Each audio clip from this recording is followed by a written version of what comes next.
Good evening, everyone, and I would like to thank IPA for giving me this opportunity just to briefly talk about the nitrosamine impurities current regulatory status. Next slide, please.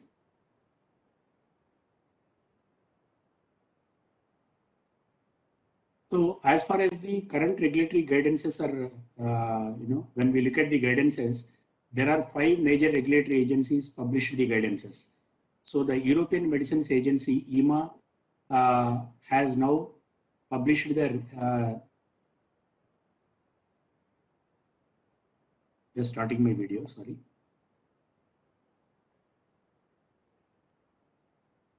Yeah. So there are 5 major regulatory agencies has published the guidelines, European Medicines Agency has now revision 4 published on June 29, 2021, and FDA published the first guidance in September 1st, 2020. Then the current guidance is available as of February 2021. And very recently, even the ANVISA from Brazil has also published a guidance on nitrosamine impurities, which is effective from May 31st, 2021. That is version 1. And also Swissmedic has published a guideline in April 16, 2021. Then Health Canada has an updated version, which is available. Update 2 is available from December 15, 2020. So most of the major regulators have already given the guidances. Next slide, please. I think for the benefit of the participants, I have just summarized, the various requirements of published by major regulatory agencies, for risk assessment. So most of you know that the risk assessment contains 3 major. Is the risk evaluation, and step 2 is the confirmatory testing, and step 3 is changes to the market authorization. So if you see, I think I'm sure most of the industry, even in our company, we have completed the step 1 process, that is risk evaluation. So basically what we have done is for most of our APIs and all of our APIs and drug products, we have completed the risk evaluation. So we identified whether the risk is there or not with respect to particular APIs or drug products. So now we have a list of APIs where the risk is identified, and we have a list of drug products where the list is identified. So this activity we have completed before the 31st March 2021. That is the deadline set by most of the regulatory agencies. Now coming back to confirmatory testing, right now we are working on the confirmatory testing. Basically, wherever we have identified the risk for nitrosamines based on the chemical synthesis or the anything from the which is coming from the excipients through drug products, drug product manufacturing. So based on that assessment, wherever we have identified the risks, now we are working on the step 2 of the process. We are working on the developing the sensitive methods and validating the methods, followed by the confirmatory testing. So this work is under progress. And similarly, once we complete the step 2, I think it is recommended for the regulatory agencies, I think, to need to make necessary changes to the marketing authorization. So the timelines for the step 2 and step 3 are almost similar. Please go to the next slide. And this is very, very important slide. In fact, when we do the risk assessment for the nitrosamines, I think I have captured this from the USP 1469 general chapter, where they have very nicely captured, what are the potential sources from where the nitrosamine impurities can crop up either in the API or in the drug product. And I think from each and every potential source, I think the assessment need to be done. For example, solvents, they have very clearly given, like, if we use poor quality of solvents, how the nitrosamine impurities can crop up into API or drug product. And especially during the API synthesis, if someone uses the recycled solvents, because many API manufacturers use recycled solvents. So what type of nitrosamine impurities can come?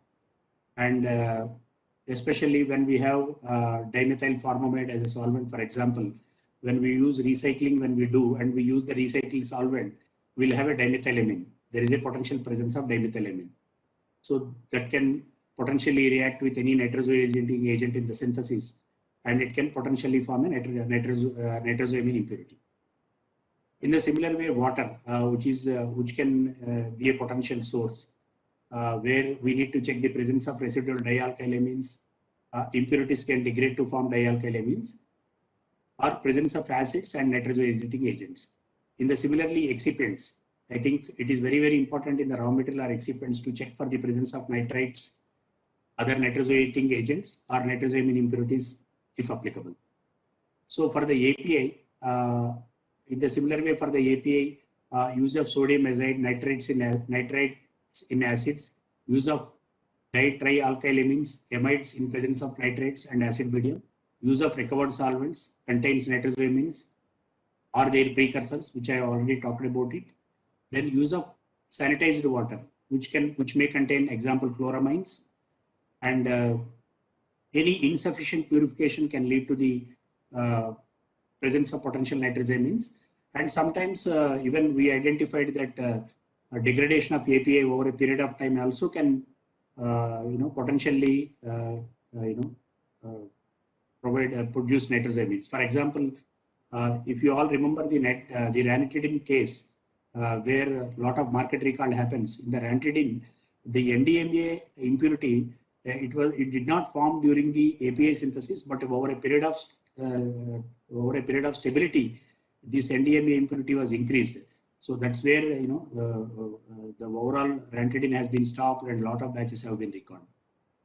Similarly, in the manufacturing process, like any contamination, nitrosamines can come from the contamination. Use of recovered solvents containing nitrosamines or their precursors. Nitrous oxide in the air, because we use a lot of air during the manufacturing process, and any other potential carryover of relevant reactive species. Then API stability I already mentioned. Even sometimes the APIs are potentially contains the functional groups which contain secondary, tertiary, and quaternary amine groups in the molecule, which itself can degrade and can react with any other nitrates or nitrosating agents and can give potential nitrosamines. And presence of nitrate counterions can also lead to the nitrosamine impurities. Last but not least, there is a quite amount of possibility for giving the nitrosamine impurities, especially from the container closures or packaging materials, which contains vulnerable amines. Next slide, please. So I have compiled the acceptable intake limits for specific nitrosamine impurities published from various guidelines. So I have captured here almost 9 nitrosamines where the acceptable intake limits have been published by the major regulators like EMA, FDA, ANVISA, Swissmedic, and Healthcare. So if you can see, for example, NDMA, where they have clearly published that CAS number and what is the nanogram per day acceptable intake limit. Like it is for all regulators, they have published for NDMA 96.0 nanogram per day. So basically, I am not going to read all the values. They are already stated in this slide. But one important thing I would like to mention here is when we are going to arrive at a specification limit in the product, it will be calculated based on the acceptable daily intake, that is nanogram per day, which is published by the major regulators, the value we have to take, and maximum daily dose, milligram per day. For example, if the limit is acceptable daily limit is 96 nanogram per day, then the maximum daily dose is, for example, 880 milligrams per day. So the calculation will come like 96.0 divided by 880 milligram. So that will be the specification limit in ppm for the drug product or for the drug substance. We calculate accordingly. Next slide, please. I think the guidances for the testing method requirements have been clearly stated in the majority of the regulatory guidances provided. So basically all guidances, requires the method which we develop for the nitrosamine impurities should be very sensitive method, and it should be appropriately validated. And of course, the testing type is quantitative, because we'll be, reporting the results in a quantitative way. And there are slight differences in the guidelines with respect to the expectation of the limit of quantification for the methods. So for example, first I'll talk about the FDA guideline. What FDA guideline is saying is, when we establish the method, when we set the method, the limit of detection and limit of quantification are reasonably practical for the products with the maximum daily dose higher than 1 gram. So that is the expectation. And if greater than 1 nitrosamine is listed, the LOQ should be less than 0.03 ppm. So this is the expectation given in the FDA guideline. If the maximum daily dose is greater than 1 gram, for example, if it is 1200 milligram, the LOQ should be below 0.02 ppm. So this is the very clear expectation given. If there are multiple nitrosamines, again the total nitrosamine limit should not cross 0.03 ppm. So that this is the expectation from the FDA. But where the European guideline, EMA mentions that LOQ should be less than or equal to the acceptable limit based on the relevant acceptable intake for the respective nitrosamine impurity. I'll just talk very briefly in my next slide about these in little more detail. And NVSA is a little bit tougher than other regulators. They have clearly mentioned that the LOD or LOQ should be less than 10% of the limit of AA. For example, if my acceptable intake for the nitrosamine impurity is 1%, 1 ppm, sorry, then my LOQ of the method is 0.1 ppm. So that is 10 times lower. So much more stringent limit given by the NVSA. In the similar way, Swiss also following the similar guidelines what FDA is suggesting, the LOQ should be less than 0.03 ppm or 30 ppb. And in the similar way, the Health Canada also mostly, following the European guideline, where the LOQ should be less than or equal to acceptable limit for the most potent nitrosamine detected in an API or drug product. Next slide, please. I think this is very, very important slide, especially when we do the, confirmatory testing. I think there are very clear recommendations given by the major regulators. So I think the European regulatory has very, very specifically given some specific requirements.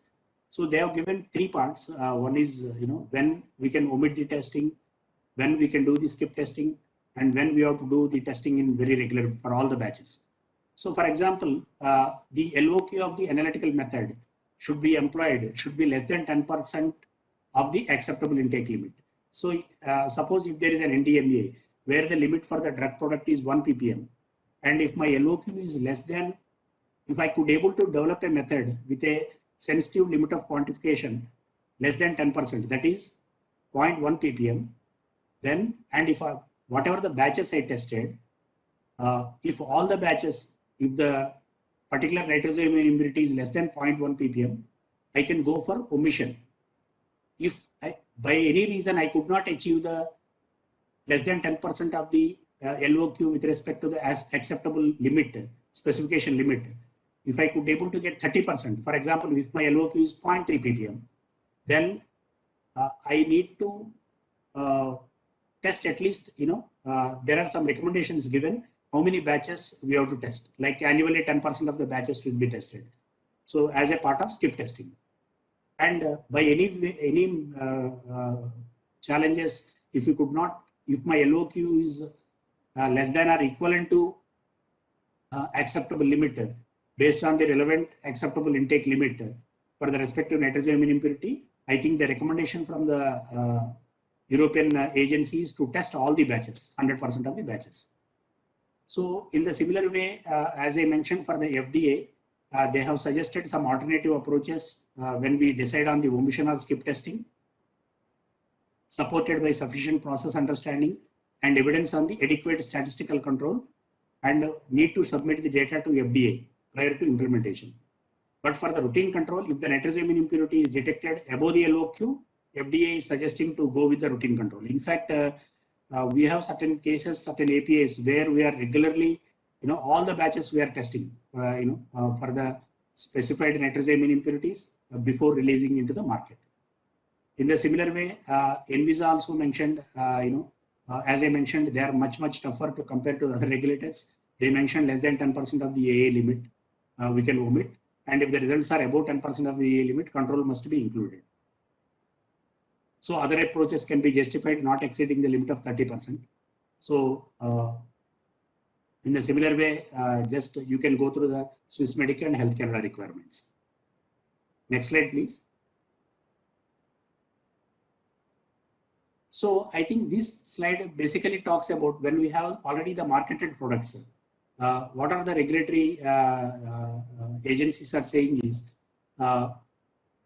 so for example, European regulators are saying when we have the marketed products, 10% of the annual batches are three batches per year, whichever is highest is mandatory to test. And if fewer than 3 batches manufactured annually, then all batches should be tested. If multiple manufacturer, multiple processes and sources at high risk raw materials are were used historically for the batches still within the expiry, then testing additional batches would be necessary to cover the risk factors. So there are clear recommendations. But as I mentioned, if we have the, if you remember my earlier slide, if we have the LOQ 10% below of the specification limit, then if all the batches, tested, including some stability samples, because it is very important to test the stability samples at the mid of the stability, end of the shelf stability, and after the shelf life also, just to make sure that no nitrosamine impurity is, coming also in the stability samples. So in all the samples, both in the fresh batches as well as in the stability batches, if the nitrosamine impurity is less than the limit, the 10% level of the LOQ, then there is no, then we can write the justification and we can omit the testing. But in case if it is more, then the skip testing. These are the recommendations. And FDA talks very broadly about to do the proper risk assessment and evaluation, take the decision on the testing of the batches. And Anvisa is very similar to the European agency. In the similar way, they have written the guidances, and Swissmedic also following the FDA, and Health Canada is mostly recommending, in the similar way what European agency are recommending. Next slide, please. So this is for the new registration and post-approval products. So again, for the new registration or for the post-approval products, there are some specific requirements given by various regulatory agencies, like European EMA mentioned that for new and ongoing marketing authorization applications, the number of batches to be tested as a part of any confirmatory testing should be commensurate with the risk in line with ICH M7 R1 guideline. And they have also recommended, because since they are the new registrations for the new filings, the source of risk has to be well understood by doing some spike or purge studies, such as impurity levels are expected to be consistent from batch to batch. I think we need to, it is recommended to do some purge studies, and then the test results from minimum 6 pilot scale batches or 3 production scale batches may be sufficient. And like that, there are specific recommendations given. Of course, FDA talks again very broadly on the, to do a thorough risk assessment, and based on the risk assessment evaluation, proper, confirmatory testing or testing requirement need to be defined. So in the similar way, Anvisa has given the number of batches to be tested must be consistent with the quantity required by the current legislation. However, for the petition required that less than 3 batches, the implementation will be considered on the implementation of the batches also later in order to complete 3 required batches. So even the Swissmedic is also basically following the EMA requirements. and Health Canada also given some specific, very specific recommendations for the new registration and new product approvals. I think this is my last slide, Sneha. Yeah, thank you so much.